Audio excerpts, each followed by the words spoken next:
హరే కృష్ణ. అందరికీ కూడా మన తెలుగు గీత కార్యక్రమానికి స్వాగతం అండి. సో కార్యక్రమం మొదలు పెట్టుకునే ముందు ప్రార్థనలు చేద్దాము.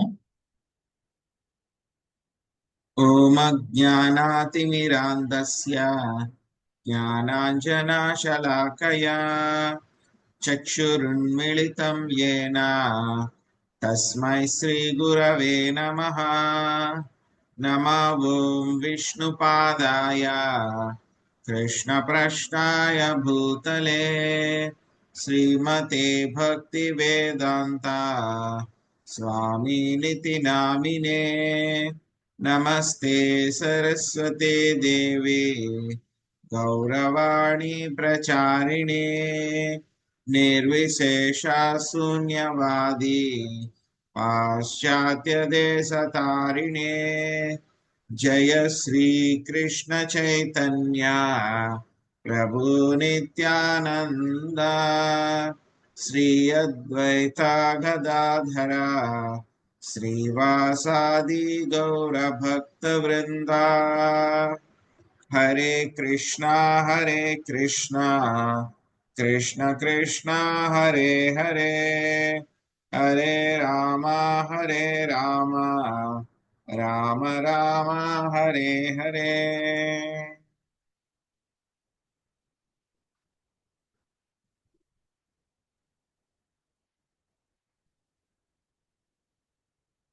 హరే హరే కృష్ణ ప్రభు దండవత్ ప్రణామాలు.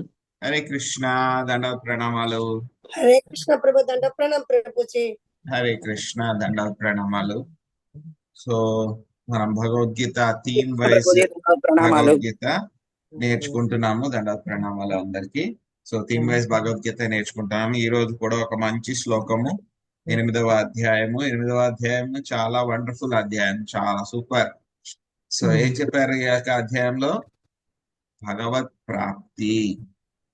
సో అటైనింగ్ ద సుప్రీం, భగవంతుణ్ణి ఏ విధంగా పొందాలి అనే విషయం చాలా ఎలాబరేట్ గా మనకి ఒక అధ్యాయంలో చెప్పారనమాట. సో కాబట్టి మనందరికీ కూడా ఇది చాలా ముఖ్యమైనటువంటి అధ్యాయం, నేర్చుకోవాల్సినటువంటి అధ్యాయం. ఒకవేళ భగవంతుని ప్రాప్తి పొందలేకపోతే కనుక మనము వేరే వాటిని అన్నిటినీ కూడా పొందుతున్నాం, వేరే శరీరాలన్నిటిని కూడా మనం పొందుతున్నాం. వాటిని కూడా మనం ఎలా పొందుతాం అనే విషయం మనకి ఈ యొక్క అధ్యాయంలో చాలా సైంటిఫిక్ గా చెప్పడం జరిగింది అన్నమాట. సో ఈ రోజు మనం భగవద్గీతలో ఇది ఈ యొక్క అధ్యాయంలో 8వ అధ్యాయము 14వ శ్లోకము నేర్చుకోవడానికి ప్రయత్నిద్దాం. అనన్యచేతా సతతం యో మాం స్మరతి నిత్యసః తస్యాహం సులభ పార్థ నిత్యయుక్తస్య యోగినః. అనన్యచేతా సతతం యో మాం స్మరతి నిత్యసః తస్యాహం సులభ పార్థ నిత్యయుక్తస్య యోగినః. అనన్యచేతా సతతం యో మాం స్మరతి నిత్యసః తస్యాహం సులభ పార్థ నిత్యయుక్తస్య యోగినః. అనన్యచేతాః, అనన్యమైనటువంటి చిత్తముతోటి, మనస్సు కలవాడై. ఎవరు? అనన్యచేత సతతం. సతతం అంటే కనుక ఇక్కడ 2 సార్లు మనకి 2 ముఖ్యమైన పదాలు వచ్చినాయి. మొదటి లైన్ లో మనకి ఏమొచ్చింది? సతతం వచ్చింది. తర్వాత 2వ లైన్ లో నిత్యయుక్తస్య అంటే కనుక స్వామి ఇక్కడ ఒక విషయాన్ని చాలా ఎంఫసిస్ చేస్తున్నారు అన్నమాట, గట్టిగా చెప్తున్నారు. ఆ యొక్క విషయమే మనకి ఈ రోజు చర్చించుకునేటువంటి విషయం. ఒకటి సతతం, ఒకటి ఇంకొకటి నిత్యయుక్తస్య. 2 కూడా ఒకటే మీనింగ్, ఇంచుమించు ఒకటే మీనింగ్ అన్నమాట.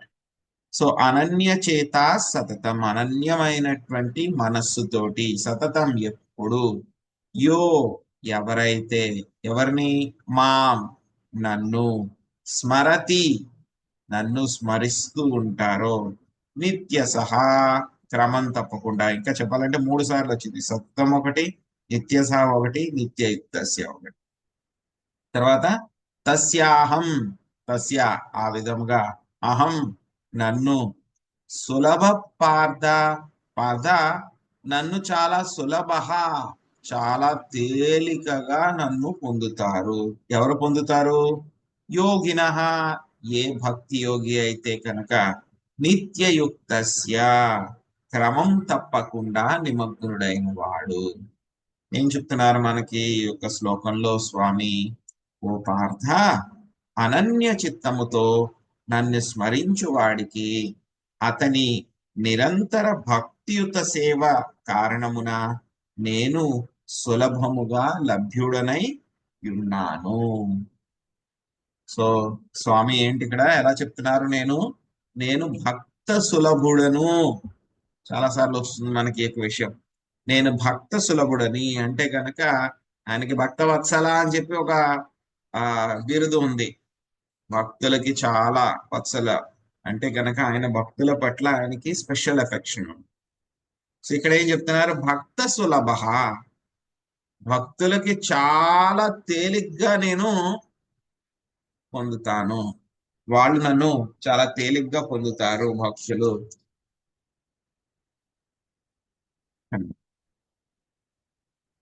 చాలా తేలిగ్గా నా యొక్క భక్తులు పొందుతారు. భక్త సులభ, సులభ పార్థ, తస్యాహం సులభ పార్థ. చాలా తేలిగ్గా భక్తులు నన్ను పొందుతారు అని చెప్పి చెప్తున్నారు. మరి ఏ భక్తులకు పొందుతారు? ఎందుకంటే భక్తుల్లో కూడా చాలా రకాలు ఉన్నాయి, మనం చూసాం. సో ప్రధానీభూత భక్తి, గుణీభూత భక్తి. సో ఏదో కొంచెం భక్తి చేసినంత మాత్రాన వాళ్ళు ఈ భక్త సులభ కేటగిరీలోకి రారన్నమాట. సో మనం చూసాం కర్మ మిశ్ర భక్తి, జ్ఞాన మిశ్ర భక్తి, యోగ మిశ్ర భక్తి, లేకపోతే కనుక భక్తి మిశ్ర కర్మ, భక్తి మిశ్ర జ్ఞాన, భక్తి మిశ్ర యోగ, ఇన్ని రకాలు ఉన్నాయి. సో వీటిల్లో మరి ఏ భక్తుడికి ఆయన భక్త సులభుడు, ఏ భక్తి చేసేటువంటి వాడికి ఆయన భక్త సులభుడు అని అంటే కనుక అది అనన్య భక్తి, కేవల భక్తి, శుద్ధ భక్తి చేసేటువంటి వాళ్ళకి ఆయన భక్త సులభుడు. మరి యొక్క అనన్య భక్తి స్థాయికి వెళ్ళాలి అని అంటే గనక మనం ఏం చేయాలి? దానికి హింట్ స్వామి క్లియర్ గా ఈ యొక్క శ్లోకంలో మనకి చెప్పడం జరిగింది. అనన్య భక్తి స్థాయికి వెళ్ళాలి అని అంటే గనక దానికి ఏమిటి అని అంటే గనక మనకి చెప్పారు సతతం. ఏం చెప్పారు మనకి? అనన్య చేత సతతం ఒకటే చెప్పారు, స్మరతి నిత్య సహా చెప్పారు, నిత్యయుక్తస్య యోగిన 3 సార్లు చెప్పారు. సో అనన్యమైనటువంటి చిత్తముతోటి ఎల్లప్పుడూ ఏం చేయమన్నారు ఆయన? యోమాం స్మరతి నిత్య సహా, నన్ను ఎప్పుడు కూడా తలుచుకుంటూ ఉండేటువంటి వాడు. అనన్యమైనటువంటి చిత్తముతోటి నన్ను ఎప్పుడు కూడా తలుచుకుంటూ ఉండేటువంటి వాడు. ఆ తర్వాత ఇంకేం చెప్తున్నారు మళ్ళీ తర్వాత? నిత్యయుక్తస్య యోగిన, ఎప్పుడు కూడా నిత్యం క్రమం తప్పకుండా నియుక్తుడైనటువంటి వాడు.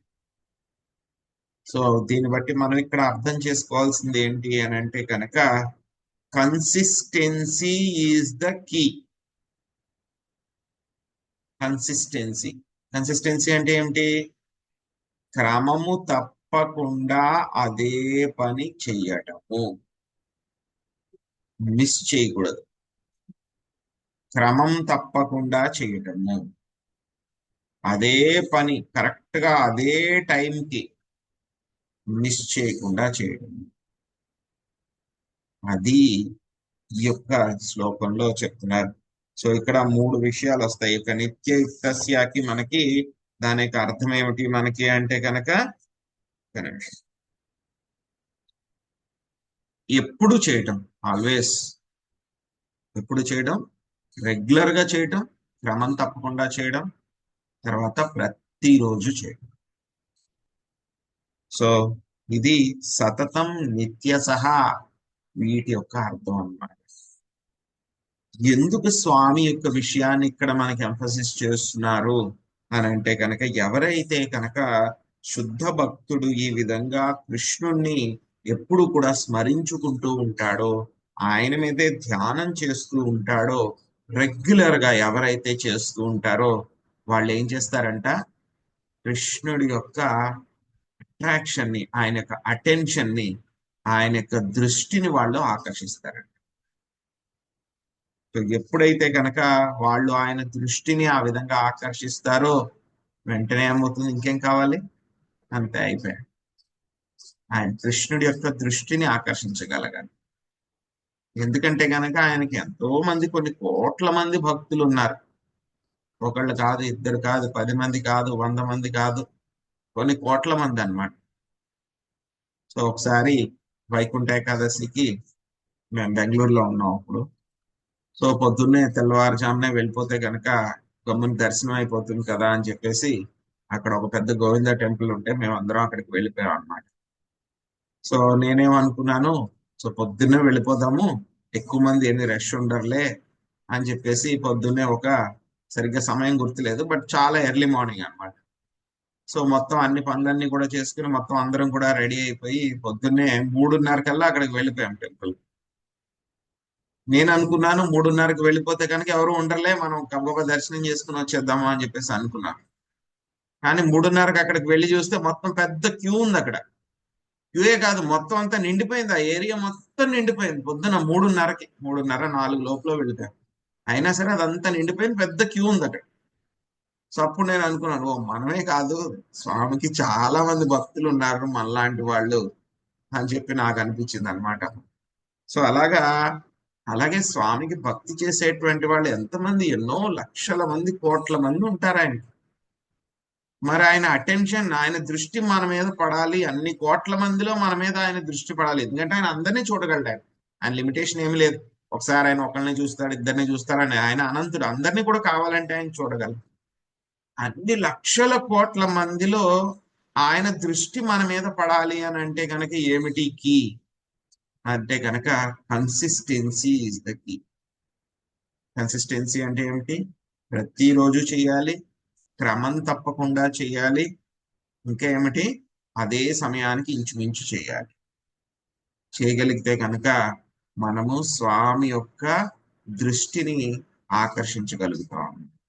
సో అందుకే ఆ విషయాన్ని ఇక్కడ ఏం చెప్పారు, సతతం చెప్పారు, నిత్య సహా చెప్పారు, యోమాం స్మరతి నిత్య సహా 3 సార్లు ఇంచుమించు అదే విషయాన్ని చెప్పారు. యోమాం స్మరతి నిత్య సహా, అనన్య చేత సతతం యో అని చెప్పి అక్కడ చెప్పారు.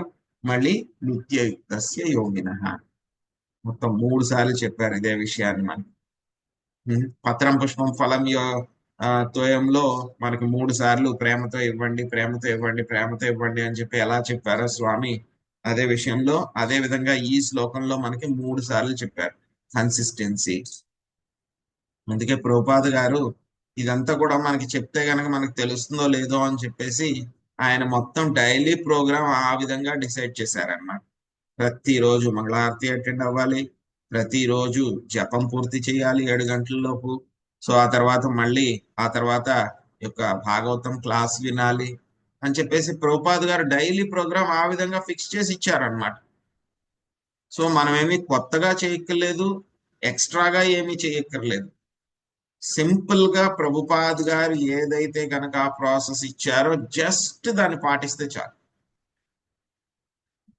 సో ఒక పాస్ట్ టైం వచ్చింది కొన్ని రోజుల క్రితం అన్నమాట. ఒక మాతాజీ ఉన్నారు. ఆ మాతాజీ ఏంటంటే కనుక ఆవిడ వైకుంఠానికి వెళ్ళిపోయారు. సో వెళ్ళిపోయిన తర్వాత ఆవిడ వాళ్ళ హస్బెండ్ కల్లోకి వచ్చారనమాట. కల్లోకి వచ్చి ఆవిడ చెప్తున్నారంట ఆయన చెప్పాడు, ఎందుకంటే ప్రభుపాద్ గారికి ఆయనకి వర్షిప్, ఆనరింగ్ ఇవన్నీ ఆఫరింగ్స్ అన్ని ఇస్తాం కదా, అప్పుడు చెప్తున్నారన్నమాట. ఆవిడ చెప్పిందంట ఆయనతో, దిస్ ప్రాసెస్ వర్క్స్, ఏదైతే కనుక ప్రభుపాద్ గారు ఇచ్చారో ఆ ప్రాసెస్ వర్క్ చేస్తుంది. ఇది తప్పితే ఇంకా పెద్దగా గొప్పగా ఏమి చేయాల్సినటువంటి అవసరం లేదు. పెద్ద పెద్ద పనులేమి చేసేయక్కర్లేదు. అంటే అలాగని చెప్పి చేయకూడదని కాదు, మన శక్తి మేరకు భగవంతుడికి సేవ చేయాలి. ఇందులో మామూలుగా ఏంటి, ఏదైనా పెద్ద పెద్ద పనులు చేసినటువంటి వాళ్ళకి రికగ్నిషన్ అవన్నీ కూడా వస్తాయి. కానీ భక్తి యోగంలో ప్రభుపాద్ గారు ఇచ్చిన దాంట్లో బ్యూటీ ఏంటంటే కనుక ఎంత చిన్న పని చేసిన వాడికి కూడా సక్సెస్ వస్తుంది. ఏమి గొప్ప గొప్పగా భయంకరంగా పెద్ద పెద్ద టెంపుల్స్ కట్టించేయడం అవన్నీ కూడా చేయకపోయినా సరే, మనకంత శక్తి లేకపోయినా సరే, కనీసం ప్రభుపాద్ గారు ఇచ్చినటువంటి ప్రాసెస్ ఏదైతే ఉందో మంగళారతి ప్రాసెస్, ప్రతిరోజు ఆయన ఇచ్చినటువంటి మాలలు జపం చేయడము, ప్రతిరోజు అరగంట ప్రభుపాద్ గారి పుస్తకం చదవడం, సింపుల్ సింపుల్ థింగ్స్ అవి చేసినా సరే. ఆవిడ చెప్తుందంట, మాతాజీ ఆవిడ కల్లోకి వచ్చి వాళ్ళ హస్బెండ్ కి, ప్రభుజీకి ఆవిడ చెప్పారంట, ఈ దిస్ ప్రాసెస్ వర్క్స్. ప్రభుపాద్ గారు ఇచ్చిన సింపుల్ ప్రాసెస్ ఏదైతే ఉందో అది పాటిస్తే చాలు. పెద్ద పెద్ద పొజిషన్స్ ఏమీ అవసరం లేదు. ఆ లీడర్ లో మనం ఏమి గొప్ప గొప్ప స్థాయిలకి ఏమి వెళ్ళక్కర్లేదు. అందరూ కూడా మీరు గొప్పవాళ్ళు అని చెప్పి మనల్ని ఎవరు పొగడాల్సిన అవసరం ఏమీ లేదు. నేను ఎప్పుడు కూడా ఏ పొజిషన్స్ తీసుకోలేదు. కానీ ఏంటి, సింపుల్ గా ప్రభుపాద్ గారు చెప్పినటువంటి సేవ, ఒక సామాన్య భక్తురాలి కింద ఉన్నాను నేను. అయినా సరే ఈ రోజు నేను సక్సెస్ సాధించాను అని చెప్పేసి ఆవిడ హస్బెండ్ కి ఆవిడ వచ్చి కల్లో చెప్పిందంట ఆవిడ. సో అలాగా ప్రభుపాద్ గారు మనకి చాలా వండర్ఫుల్ గా ఈ యొక్క ఇస్కాన్ సంస్థను ఇచ్చారు, ఈ యొక్క ప్రాసెస్ ఇచ్చారు ఆయన. అదే విధంగా ఆయన యొక్క పుస్తకాలు ఇచ్చారు. మన జీవితాంతం చదివినా సరే మనము అర్థం చేసుకోలేనంత జ్ఞానం ఉందన్నమాట పుస్తకాల్లో. ఇస్కాన్ అంటే ఏమిటి? జ్ఞాన మూమెంట్ అన్నమాట. ఏ సాంప్రదాయంలో కూడా లేనంత జ్ఞానం మనకి ఇచ్చారు ప్రభుపాద్ గారు. చదువుకున్న వాళ్ళకి చదువుకున్నంత, నేర్చుకున్న వాళ్ళకి నేర్చుకున్నంత, సంపాదించుకున్నంత వాళ్ళకి సంపాదించుకున్నంత, అంత జ్ఞానం. మన లైఫ్ టైం సరిపోదు ప్రభుపాద్ గారి యొక్క పుస్తకాలని చదివి అర్థం చేసుకోవడానికి. ఏదో ఒకసారి చదివేశాను నేను భగవద్గీత, లేకపోతే భాగవతం ఒకసారి చదివేశాను, చైతన్య చరితామృత ఒకసారి చదివేశాను, అయిపోయిందంటే లేదు. ఆయన ఇచ్చినటువంటి పుస్తకాల్లో ఎంత జ్ఞానం ఉందంటే కనుక, భగవద్గీతలో పర్టికులర్ గా ఒకసారి చదివేశాను, 2 సార్లు చదివేశానంటే, ప్రతిసారి చదువుతున్న కొద్దీ కూడా ఇందులో ఇంకా కొత్త కొత్త విషయాలు తెలుస్తూనే ఉన్నాయి. ఇంకా డీపర్ అండర్స్టాండింగ్ వస్తూనే ఉంటుంది. అది భగవద్గీత యొక్క గొప్పతనం, ప్రభుపాద గారి యొక్క పుస్తకాల యొక్క గొప్పతనం. ఇవన్నీ ఏంటంటే కనుక భక్తులకి ఇవన్నీ కూడా ఏమిటి, లా బుక్స్ అన్నమాట. ఇంకా చెప్పాలంటే కనుక భక్తులకి ఒక కాన్స్టిట్యూషన్ అన్నమాట, ఒక రాజ్యాంగం లాంటిది అన్నమాట. సో మనం గొప్పగా ఏమీ చేసేయక్కర్లేదు, భయంకరంగా పెద్ద పెద్దగా ఏమీ చేసేయక్కర్లేదు. సింపుల్ గా ప్రతిరోజు కూడా కన్సిస్టెంట్ గా కూడా ప్రభుపాద్ గారు ఏదైతే ఇచ్చారో ఆ విషయాల్ని సింపుల్ గా ప్రతిరోజు ఉదయం లేవటం, మంగళారతి అటెండ్ అవ్వడము, ఆ తర్వాత ప్రతిరోజు జపం చేయడము, ఆయన యొక్క పుస్తకాలు తీసుకోవడము. సో మనకి స్టార్టింగ్ లో ఇవన్నీ చేస్తాం, ఆ తర్వాత మనం సింపుల్ థింగే కదా అని చెప్పి మనం పక్కన పెట్టేస్తాం. అవసరం లేదు, సింపుల్ థింగ్ కాదు, కన్సిస్టెన్సీ. ప్రతిరోజు కూడా మనం చేయాలి, అదే టైంకి మనం చేయగలగాలి. ఒక్కొక్కసారి తప్పుతుంది కన్సిస్టెన్సీ, మనకి ఏదో ఎమర్జెన్సీస్ రావడము, పనులు రావడము, వేరే పనుల్లో పడిపోవడము, మన సైకిల్ డిస్టర్బ్ అవుతుంది. మళ్ళీ మనం ఎంత ఫాస్ట్ గా ఒక 2-3 రోజుల్లో మన రెగ్యులర్ సైకిల్ కి మనం వచ్చేసామా లేదా? ఎక్కడైనా వేరే చోటకి ప్రయాణం చేసినప్పుడు లేట్ అవుతుంది, సో డిస్టర్బ్ అవుతుంది ఒక్కొక్కసారి. 100% మనం చేయలేం. బట్టి మళ్ళీ ఎంత ఫాస్ట్ గా మనం మళ్ళీ ఆ సైకిల్లోకి మనం వచ్చేసామా, మళ్ళీ మన సైకిల్లో మనం కుదురుకున్నామా అనేటువంటిది ముఖ్యం అన్నమాట. Simple things, simple living, high thinking, Prabhupad గారు చెప్తారని. ఎలా ఉండాలి, మనకి జీవితం ఎలా ఉండాలి? చాలా సరళంగా ఉండాలి. కానీ మన ఆలోచనలు ఎలా ఉండాలి? High level. ఎక్కడికి ఉండాలి అవి? గోలోక బృందావనంలో కృష్ణుడి యొక్క పాదాల గురించి మనం ఆలోచిస్తూ ఉండాలి. కానీ మన జీవితం మాత్రం ఎలా ఉంటుంది? సాదా సీదాగా, ప్రశాంతంగా, సింపుల్ గా ఉంటుంది అన్నమాట. సో అది ప్రభుపాద్ గారు ఎంఫసిస్ చేశారన్నమాట. సో ఇక్కడ స్వామి ఏం చెప్తున్నారు, ఎప్పుడు కూడా అనన్య భక్తి, నన్ను ఎప్పుడు కూడా తలుచుకోవాలి అని చెప్పి చెప్తున్నారన్నమాట. సో ఏమవుతుంది, మనకి చైతన్య చరితామృతంలో ఒక లీల వస్తుంది అన్నమాట. చైతన్య మహాప్రభు ఒకసారి ఉదయం కాలకృత్యాలు తీర్చుకోవడానికి ఆయన వెళ్ళారన్నమాట. వెళ్ళిన తర్వాత ఆయన వింతగా, ఆయన వెళ్ళి వచ్చేటప్పుడు ఏం చేశారంటే, ఆయన నాలికని ఆయన నోటితోటి దంతాలతోటి కరిచి పట్టుకున్నారనమాట. సో భక్తులు ఎప్పుడు కూడా ఆయన చుట్టూనే ఉంటారు కదా, సో ఆయన చూశారనమాట. ఆయన ఎవాక్యుయేషన్ కి వెళ్ళారు ఆయన. సో నాలికని దంతాలతోటి గట్టిగా కరిచి పట్టుకుని ఉన్నారనమాట. సో అందరూ అడిగారు, ఏమైంది ఏమన్నా అయిందేమో అని చెప్పేసి అందరూ అడిగారు, అక్కడ ఉన్న వాళ్ళందరూ కూడా. సో చైతన్య మహాప్రభుని అడిగితే చైతన్య మహాప్రభు అన్నారంట, లేదు, నేను ఎవాక్యుయేషన్ చేస్తున్నప్పుడు ఈ యొక్క నాలిక ఏం చేస్తోంది అంటే కనుక అప్పుడు కూడా కృష్ణనామాన్ని చెప్పేస్తోంది. సో అప్పుడు మనం చాలా అపరిశుభ్రంగా ఉంటాం కదా, అపరిశుభ్ర ప్రదేశంలో ఉంటాం కదా. సో అందుకని చెప్పేసి అప్పుడు కృష్ణనామం చేయకూడదు అని చెప్పేసి నేను నాలికని ఇలాగా గట్టిగా కరిచి పట్టుకున్నాను నేను అని చెప్పాను అన్నారు అనమాట. అక్కడ ఉన్న వాళ్ళందరూ కూడా ఎవరు మాట్లాడలేదంట. అక్కడ ఒక చిన్న పిల్లవాడు ఉన్నాడు అనమాట. ఆయన పేరు గోపాల అన్నమాట. సో గోపాల వచ్చి, మీరు ఎందుకు అలా పట్టుకున్నారు, అలా కరిచి చిన్నపిల్లలు కదా, వాళ్ళకి అంత ఏమీ తెలియదు, పెద్దవాళ్ళు చిన్న వాళ్ళని ఏమి ఉండదు, వాళ్ళ మనసులో ఏమొస్తే కనుక వాళ్ళు చెప్పేస్తారు.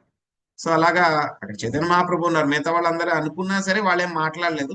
బట్ చిన్నపిల్లవాడు కాబట్టి గోపాల ఏం చేశాడు అంటే కనుక, మీరు ఎందుకు అలాగా కరిచి పట్టుకున్నారు, కరిచి పట్టుకోవాల్సినటువంటి అవసరం ఏమీ లేదు.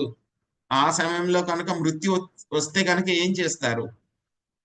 ఎప్పుడు కూడా మనం కృష్ణుని పొందాలి అంటే మరణ సమయంలో కూడా కృష్ణుడి గురించి మనము ఆ యొక్క జపం చేయాలి కదా. ఆ సమయంలో మృత్యు వస్తే కనుక ఏం చేస్తారు? ఉమ్, ఆ తర్వాత ఇది మీది సరైనటువంటి పద్ధతి కాదు. కృష్ణుడి యొక్క నామాలు ఏమిటి? అవి చాలా పవిత్రమైనటువంటివి. ఎప్పుడు కూడా మనము ఆ యొక్క నామాలను ఎప్పుడు కూడా మనము జపిస్తూనే ఉండాలి, ఎప్పుడు కూడా వదిలిపెట్టకూడదు. సో ఎప్పుడైతే కనుక మరణ సమయం వచ్చిందంటే కనుక, అయ్యో మరణం రాబోతుంది నాకు, సో ఇప్పుడు చాలా ఇనాస్పిషియస్ అంటే మంచిది కాదు, మంచి సమయం కాదు, చాలా చెడ్డ సమయము అని చెప్పేసి మనము ఆయన యొక్క నామాన్ని తీసుకోవడం ఏమన్నా మానేస్తామా మనము? ఇది తప్పు, మీరు చెప్పినటువంటి పద్ధతి కరెక్ట్ కాదు. సో ఈ విధంగా ఎవరైనా అనుకుంటే కనుక అది తప్పు ఫిలాసఫీ. అది ఎప్పుడు కూడా మనము బయట బయట ఎలా ఉన్నా సరే, బయట పరిస్థితులు ఎలా ఉన్నా సరే, మనం ఇంప్యూర్ గా ఉన్నా సరే, చెడ్డ ప్రదేశాల్లో ఉన్నా సరే, ఎప్పుడైనా సరే మనం ఏం చేయాలి? కృష్ణుడి యొక్క నామాలను ఎప్పుడు కూడా మనం గుర్తు చేసుకుంటూ ఉండాలి, తలుచుకుంటూ ఉండాలి అని చెప్పి ఆ చిన్నపిల్లవాడు వెంటనే చైతన్య మహాప్రభుతో చెప్పారండి. సో చైతన్య మహాప్రభు వెంటనే, కరెక్ట్, నువ్వు చెప్పింది కరెక్ట్, నువ్వు కరెక్ట్ గా అర్థం చేసుకున్నావు మన యొక్క ఫిలాసఫీని. సో ఈ రోజు నుంచి నువ్వు ఎవరు అంటే కనుక నాకు గురువు గారు నువ్వు. సో అందుకే ఆయన ఏమంటారు, అప్పటి నుంచి చైతన్య మహాప్రభు ఆయన గోపాల్ గురు, గోపాల్ గురు అని చెప్పి ఆయన సంబోధించేవారంట ఆ పిల్లవాడిని.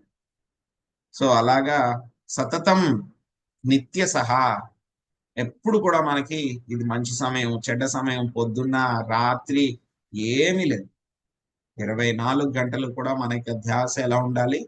కృష్ణుడి మీదే ఉండాలి. ఎప్పుడు కూడా ఆయన్ని మనం తలుచుకుంటూనే ఉండాలి అన్నమాట.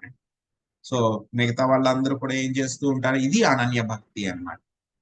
సో మిగతా భక్తులంతా కూడా ఏం చేస్తారు? మిగతా మిశ్రిత భక్తులు, సో భక్తి మిశ్ర కర్మ వాళ్ళు కానీ, భక్తి మిశ్ర జ్ఞానులు కానీ, యోగ మిశ్ర భక్తులు కానీ, సో వీళ్ళందరూ కూడా ఏం చేస్తాం, ఏదో కావాలి అని కోరుకుంటూ ఉంటారు. కర్మీస్ అయితే కనుక మాకు ఇంద్రియ భోగాలు కావాలనుకుంటారు, జ్ఞానులు అయితే కనుక మాకు బ్రహ్మజ్యోతి కావాలి, లేకపోతే ఇక భౌతిక ప్రపంచంలో కష్టాల నుంచి మాకు రిలీఫ్ కావాలి అని ఆలోచిస్తూ ఉంటారు.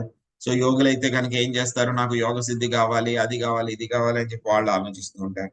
కానీ భక్తులు అయితే కనుక ఎప్పుడు ఏం ఆలోచిస్తూ ఉంటారు? కృష్ణుడికి ఏం కావాలి, నాకేం కావాలి అనే స్థాయి దగ్గర నుంచి వాళ్ళు ఎలా వెళ్ళిపోతారు?